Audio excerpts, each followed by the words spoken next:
and welcome to a whole new week and a new episode of Buckets and Dimes, Nuts and Bolts Sports NBA podcast. Of course, your host, Joe Cardoza, joined as always with my man, Patrick Hillwig. What's up, Pat? How you doing tonight, man? Not too bad, man. It's freezing cold up here in Maryland, but we're on here another week talking about basketball, quarter of the way through the season. Got some good stuff to talk about tonight. Yeah, you're right about that. It's definitely cold. I came with the double hoodie, double t-shirt scenario today. It is that cold outside. I had the car run a little while and heat up before I hopped in there. But rain, sleet, or snow cannot stop us from talking about the game we love, and that is the National Basketball Association and basketball.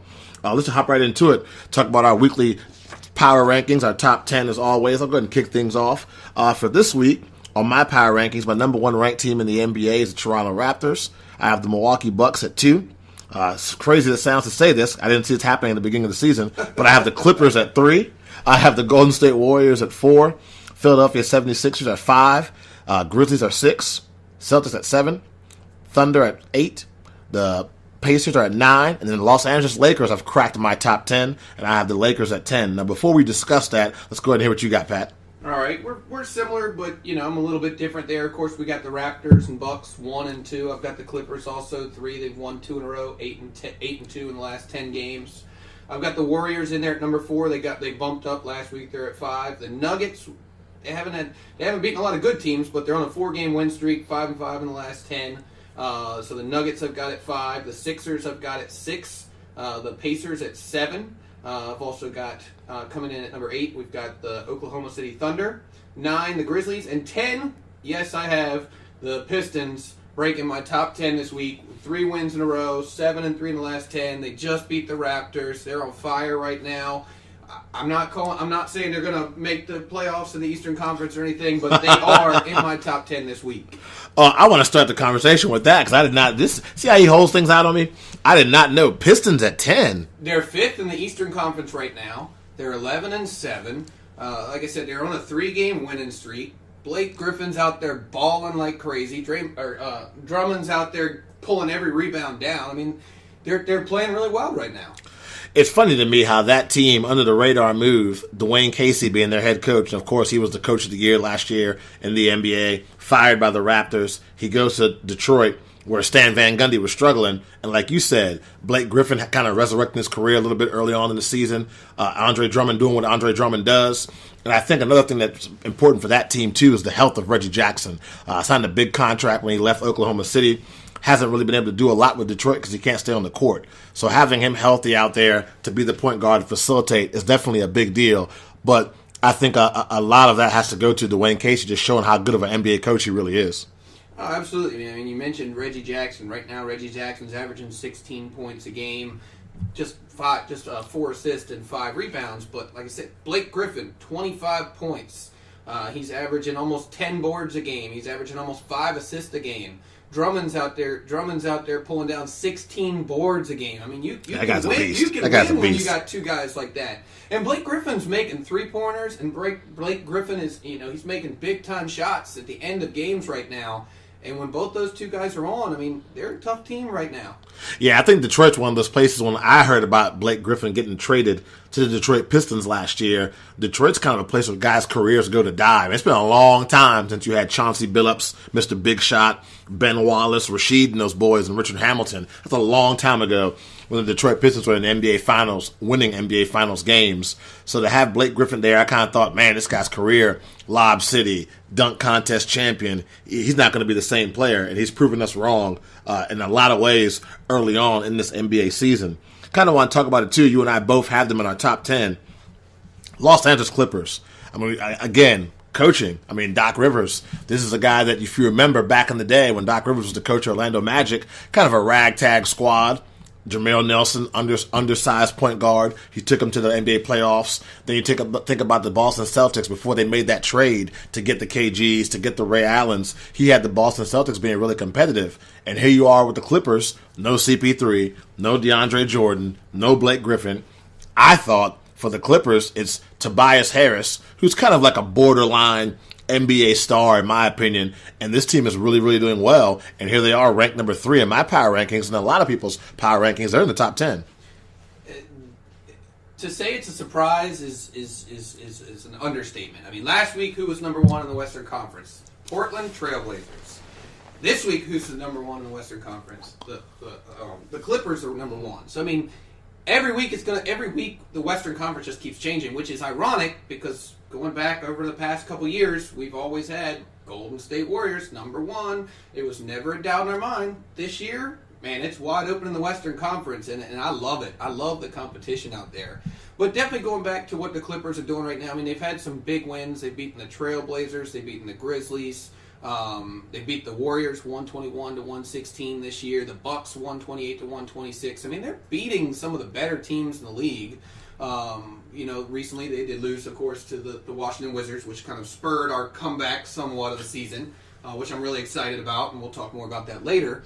But they're definitely one of those teams that I didn't see with Gortat out there, and losing Jordan and Montrezl Harrell. Man, where did that guy come from? Louisville, University of Louisville in the building. Right. I mean, granted, what was he good at? He was good at rebounds and he was good at getting alley-oops. But now, man, he's got his offensive game moving and going. He's making moves, and it just I'm happy to see that they're doing well out there. And we talked about it before, but it's coming up. They're gonna have their new stadium somewhat, maybe in the next 5 years. Who knows how long it's gonna be? They haven't exactly said when they're gonna actually open up, but the fact that they're breaking away from the Lakers and getting their own stadium, I mean, this is just a good turning point for that franchise. Yeah, for sure. And the skeptic in me also wonders, I'm all in for this competitive Western Conference. I like competitive basketball. It's the reason why I've been preaching that I'm such a Dub Nation hater. It's because I see no competition for them.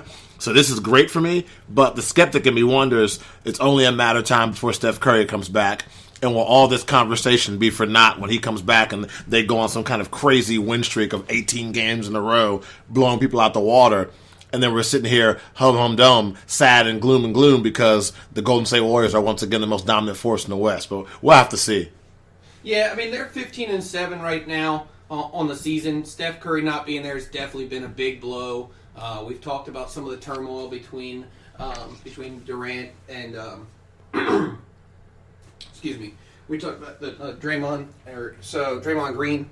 So seeing what they're doing, they've won 3 in a row. They've had a couple of bad losses to the Thunder, the Spurs, and the Mavericks, and the Rockets. But they've won 3 in a row against the Blazers, the Kings, and the Magic. So they're turning it around. Kevin Durant is playing out of his mind this year. We talked, I think, last week about how the Curry is more important because they have a better record when Curry's playing and Durant's not than if Curry. Well, now that's changing a bit because Durant is just playing out of his mind. So we'll see what happens. Clearly, once they both get on the court, they are one of the top teams in the Western Conference, no doubt. But I think the competition's gotten a lot closer than it has been in the past few years. Yeah, absolutely. You hit the nail on the head with that one. And talking about Kevin Durant, 7th player in the history of the Golden State Warriors to have back-to-back 40-point games. So shout out to KD on that one. And then today we had Steph Curry return to practice today. So we'll have to see how long it is till we have him on the court once again playing for the Golden State Warriors. And that team will be just fine. Moving away from the power rankings and kind of talking about we're at the quarter point of the season. Kind of the first quarter of the NBA season is pretty much over with a couple of games tonight, 10 games on the slate tonight at the time of this recording. Kind of want to talk a little bit about our early season MVPs, kind of our most improved players. Some of the awards are given at the end of the season. Who has won that so far through the first quarter? So we'll let you kick that off, Patrick, with your choices for those kind of categories, and we'll kind of have a conversation about it a little bit. All right. Yeah. MVP, where I kind of want to start it off because, I mean, you and I, we've talked about it off the air. We talk about it all the time, and we talk basketball all the time.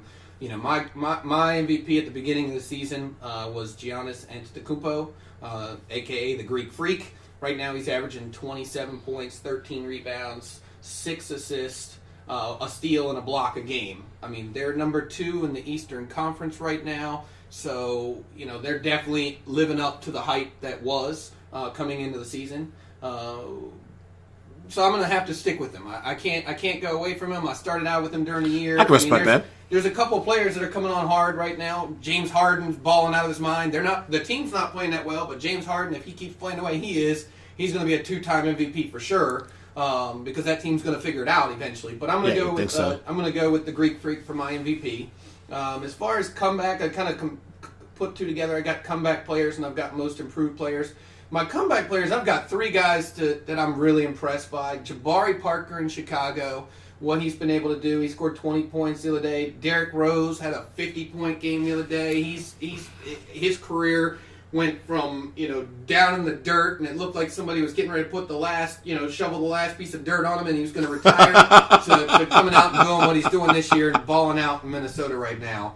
And then, of course, Zach LaVine, coming last year with that injury and the Bulls signing him and what to expect from him, and I think he's playing really well this year in Chicago as well. Now, most improved, one of the guys, he was the Eastern Conference Player of the Week. We're talking about Nikola Vucevic. For a career, he only averaged 15 points, 9 rebounds, and 3 assists. This year, he's averaging 21 points, 11 rebounds, 4 assists. He's been balling out lately. There's a reason why they've had him Eastern Conference Player of the Week. And then, of course, I'm going to finish it up. We already talked about him once. My guy, he's one of those high flyers. He's got a lot of energy. Kind of reminds me of like a Dennis Rodman type player. And that's Montrezl Harrell. He averaged 10 points, 4 rebounds, and 1 assist. That's it for his career. And this year he's up to 16, 7, and 2. Now he did go from 17 minutes up to 25 minutes a game, so that's definitely one of the reasons why he's scoring more and everything. But I think he's just being more efficient, and he brings that energy to the team that they need, and that's the reason why you got the Clippers at number 1 in the Western Conference. Yeah, you're right about that. Harold does bring a lot of energy. It's been like that since he played back in his days in college. For myself, my MVP, man, he's winning the game in social media. He's winning a lot of games on the court. I had to go with Joel Embiid, man. I'm trusting the process. I mean, this kid has averaging 28 points a game, 13 boards, 4 assists, 2 blocks. I'm really impressed with him. And his game, he can play down low in the post. He can take it to the outside. I mean, and is he a Steph Curry, a Kevin Durant type of shooter? No, he's not.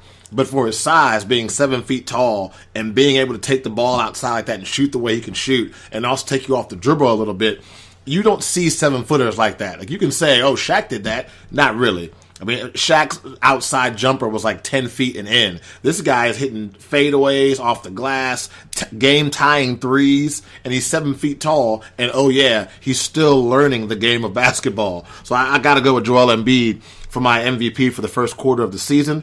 For my comeback player of the year, I think it's easy, and no one's really talking about him as far as comeback. It's like we forgot he was not out playing the whole season. That's Kawhi Leonard. I mean, this is a guy that hadn't played in forever. A lot of people forgot about him. We didn't know what to expect. Was he faking the injury because he wanted to leave San Antonio? Was it a real serious injury where he would never be the same kind of player? It was almost like I hate to combine different sports or use different sports, but almost like an Andrew Luck. When he hurt his shoulder, no one knew. Was Luck going to throw a football ever again? Will he be the same? Kawhi was kind of the same thing. He's in Toronto now, hasn't skipped a beat. That team is playing really, really well at a high level. Number 1 in the Eastern Conference right now, that team is. Had a great game against Washington Wizards a couple of weeks ago. So I'd have to go Kawhi Leonard with my most improved player, or my comeback player. And then for my most improved player, I have to agree with you. I go Derrick Rose. I mean, this is a guy that he said himself. Every time he steps on the basketball court, it's a blessing because the guy just doesn't. We didn't know for so long.